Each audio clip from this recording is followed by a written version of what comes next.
नमस्कार दोस्तों, स्वागत है आपका एक बार फिर से आप ही के चैनल ग्रीन ट्रेडर में। और आज डेट है 14 सितंबर, संडे है।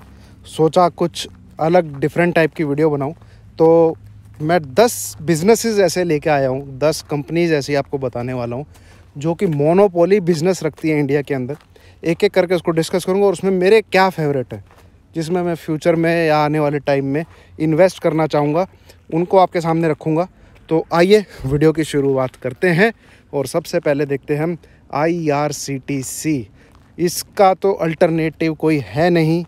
आप पूरी मोनोपोली, अगर आपको टिकट बुकिंग करानी है तो आपको IRCTC के थ्रू ही करानी है। नंबर 1 पे है, ये मेरा फेवरेट स्टॉक है। बीच में कुछ न्यूज़ चल रही हैं तो उस वजह से जो भी प्रॉफिट था हमने बुक कर लिया है। अभी फ़िलहाल हम इसको देख रहे हैं, फ्यूचर में कुछ करना होगा तो आई विल अपडेट। सेकंड पे आता है हिंदुस्तान एरोनॉटिक्स लिमिटेड।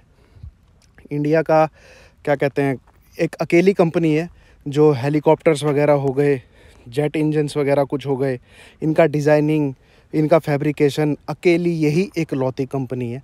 और आगे आने वाले टाइम में जैसे गवर्नमेंट इंपोर्ट पे कम ध्यान देना चाह रही है और यहाँ पे जितना हो सके आत्मनिर्भर जो मेक इन इंडिया है उसका सीधा सीधा बेनिफिट HAL को ही होता मिलेगा, डिफेंस प्रोजेक्ट में जो इंडिया आगे बढ़ रहा है उसका। तो इस पे भी नज़र रखेंगे हम आगे आने वाले टाइम में। देन तीसरा है one of the my favourite, Nestle Cerelac.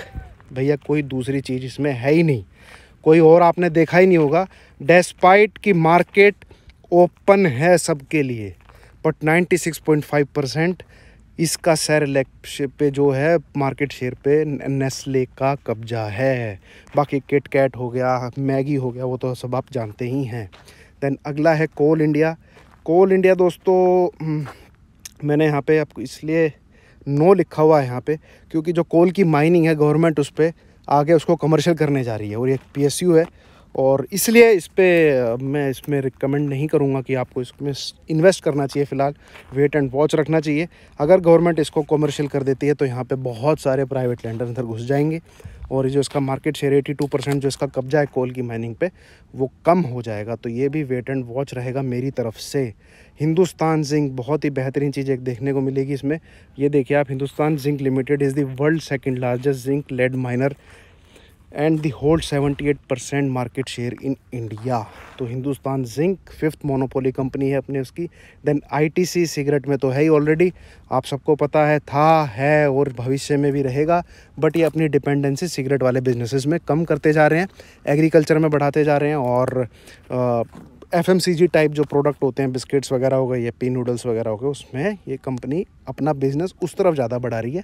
Cigarette पे जो मोनोपोली है उसको कम करती जा रही है। बट उसके बावजूद भी फ्यूचर में भी भैया ITC ही मोनोपोली रहेगा टोबैको में। Then one of again my favourite, Marico. भैया सफोला और पैराशूट को कौन भूल सकता है। तो ये भी भविष्य के लिए बहुत अच्छा स्टॉक है, इसमें आप इन्वेस्ट करके चल सकते हैं। Then once again Pidilite industry. Pidilite क्या चीज़, फेविकोल दूसरा कोई प्रोडक्ट है ही नहीं, डॉक्टर फिक्सेट दूसरा कोई प्रोडक्ट है ही नहीं, एमसील दूसरा कोई प्रोडक्ट है ही नहीं, यही यूज़ होते हैं। तो क्लियर कट मोनोपोली है भैया। पीडीलाइट को नज़र में रखिए, बना के रखिए, 2030 के लिए बाय करिए। देन कॉनकोर, भविष्य में ये मुझे बहुत अच्छा करता हुआ दिख रहा है। क्यों? क्योंकि आप यकीन मानिए दोस्तों, एक चीज़ मैं आपको बता रहा हूँ, मुझे भी बड़ा अचंभा लगा। इंडिया एक ऐसी कंट्री है जिसमें मालगाड़ी जो होती हैं अपनी, उसका कोई टाइम टेबल निश्चित नहीं है। मान ली दिल्ली से कोई मालगाड़ी चली या बॉम्बे से कोई मालगाड़ी चली तो उसका दिल्ली पहुंचने का कोई टाइम टेबल नहीं है, ठीक है। बट गवर्नमेंट ने क्या है, इस चीज़ को कम करते हुए रोड की जो डिपेंडेंसी है, रोड ट्रांसपोर्ट की डिपेंडेंसी है, उसको कम करने की कोशिश करते हुए डेडिकेटेड फ्रेट कॉरिडोर की शुरुआत करी है। और जो कंटेनर होते हैं जो इसके ऊपर चलते हैं, जब भैया अलग से ही कोई कॉरिडोर बन जाएगा, अलग से ही रेलगाड़ी माल ढोने, तो भैया इसका सीधा फ़ायदा इसको मिलेगा, कॉनकोर को, container corporation of India limited. तो आप इसमें भी इन्वेस्ट करके चल सकते हैं। देन नेक्स्ट आता है भेल, India's largest engineering and manufacturing enterprise in the energy and infrastructure sector and also a leading power equipment manufacture, जो हम सप्लाई में काम आते हैं। तो आप इस पर भी नज़र बना के रख सकते हैं। अब इन 10 में से मेरा क्या बेस्ट है, मैं किस में इन्वेस्ट करना चाहूँगा, अगर आज ही की ही डेट में इन 10 में से मुझे कुछ चुनना है तो first my choice will be Pidilite. Definitely अगर मुझे आज की डेट में 50,000 लगाने हैं इन्हीं 10 कंपनियों में से किसी में, तो मैं सबसे पहले पीडीलाइट को चुनूँगा, देन मैं मैरिको को चुनूँगा और नेस्ले। तीनों बराबर की कंपनी है, किसी में भी मैं इन्वेस्ट करके चलूँगा।